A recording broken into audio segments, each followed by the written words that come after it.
Praise the lord. దేవుడికి మహిమ కలుగునుగాక.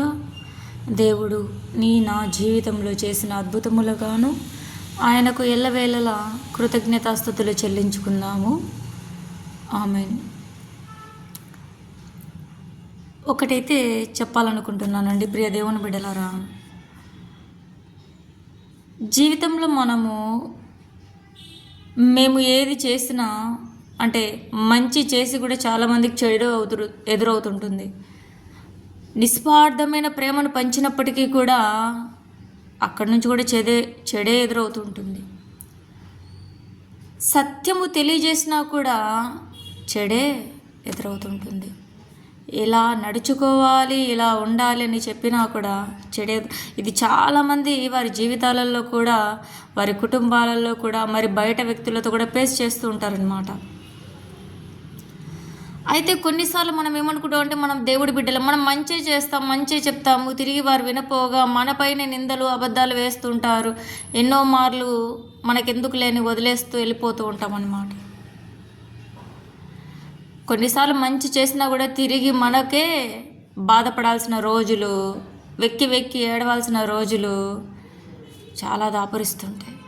అయ్యా, మేము దేవుడు చెప్పినట్టే నడుచుకుంటున్నాము, దేవుడు ఇలా చేయండి అన్నందుకే మాకు ఎన్ని బాధలు వస్తున్నాయని. బహుశా దాన్ని బట్టి నీవైతే బాధపడడానికి అవసరం లేదు. దేవుడు మన పక్షమున ఉండగా మనము చేసిన మంచి ఎక్కడికి పోదు. ఆయన నిరంతరం మనల్ని చూచువాడు. ఈ బాధలకి తగిన ప్రతిఫలం ఏదో ఒక రోజు ఖచ్చితంగా మనం అనుభవించే తీరదమన్నమాట. మంచి చేసి మంచి వస్తే ఏం ప్రయోజనం అండి? మంచి చేసి బాధపడితేనే దేవుడి దీవెనలు మనపైన పుష్కలంగా ఉన్నాయని మనము విశ్వాసముతో ఉండాలి. ఆయన కృప మనపైన నిరంతరము ఉంటుంది. ఆయన మనల్ని ఎన్నటికీ కూడా వదిలిపెట్టదు.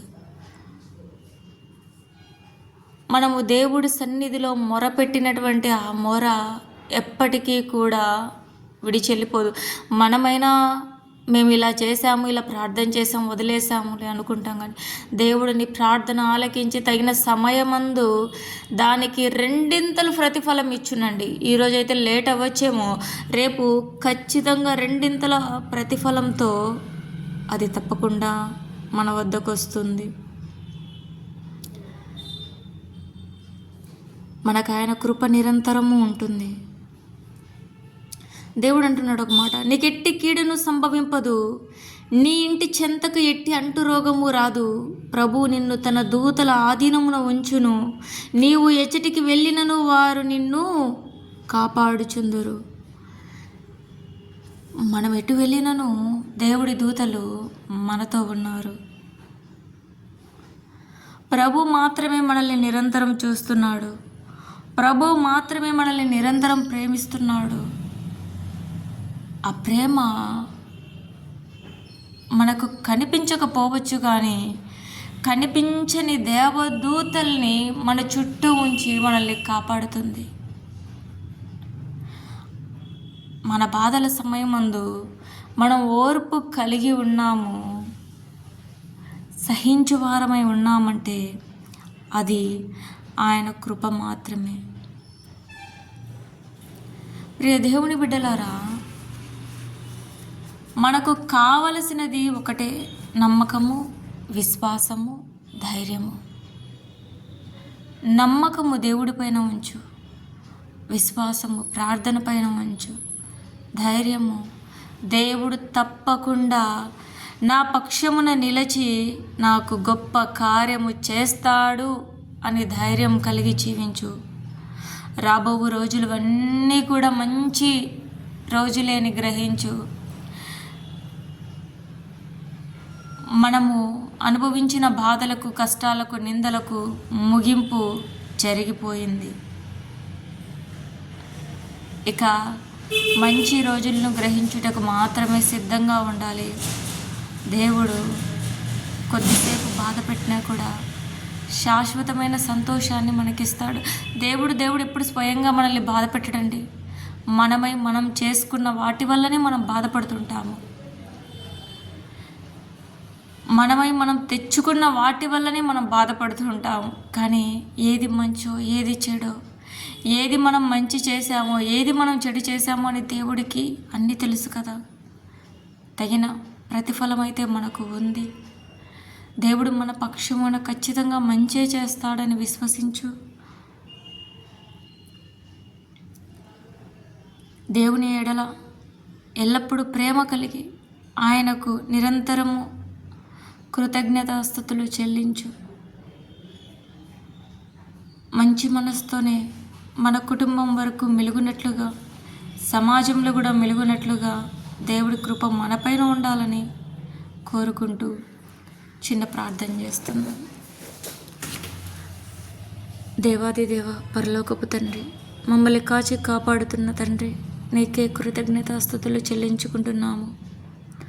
మమ్మల్ని మీ కృపలకు అప్పగించుకుంటున్నాము దేవా.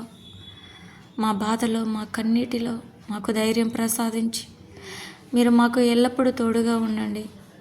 మా అవసరతలన్నీ కూడా మీకు తెలిసినవే. మీరు ఇలా చెయ్యండి అని మేము చెప్పుటకు అడుగుటకు మాకు అర్హత లేని వారము. అన్నిటికంటే గొప్పది నీ కృప, ఎంతో విలువైంది. మేము రక్షణ పొందినట్లుగానే ప్రతి ఒక్కరు నీ కృపలో రక్షణ పొందినట్లుగా, విశ్వాసంలో బలపడినట్లుగా ఇజ్రాయేలీని ఎప్పుడు దీవించి ఆశీర్వదించుము. వారు కూడా నీ కృపను వెతకి జీవించువారున్నట్లుగా వారికి రక్షణ భాగ్యమును దయచేయండి. మహోన్నతుడా, సర్వశక్తిమంతుడా, నీ పాదములకు వేలాది వేలాది కోట్లాది కృతజ్ఞతాస్తుతులు చెల్లించుకుంటున్నాను ప్రభువా. మా జీవితంలో మా కష్ట సమయముల యందు మీరు మాకు మీ దూతలను కావలిగా ఉంచినందుకు, నీ దూతల ఆధీనమున మమ్మల్ని ఉంచినందుకు నీకు కృతజ్ఞతాస్తుతులు చెల్లించుకుంటున్నాను ప్రభువా. ఎట్టి కీడును మాకు సంభవించకుండా మా కుటుంబమును, మమ్ములను కాచి కాపాడి నీ కృప, నీ దయ, నీ కరుణ ఎల్లప్పుడూ మా పైన ఉండినట్లుగా చేసినందుకు నాయన మరొక్క మారులు తండ్రి మీకే మీకే మీకే వేలాది కృతజ్ఞతలు తెలియజేస్తూ ఈ యొక్క ప్రార్థనను ఆలకించమని మీ ప్రియకుమారుడు, మా పరిశుద్ధుడు, నజరేయుడైన యేసుక్రీస్తు పరిశుద్ధ నామములో అడిగి వేడుకొని పొంది ఉన్నాము తండ్రి. ఆమేన్.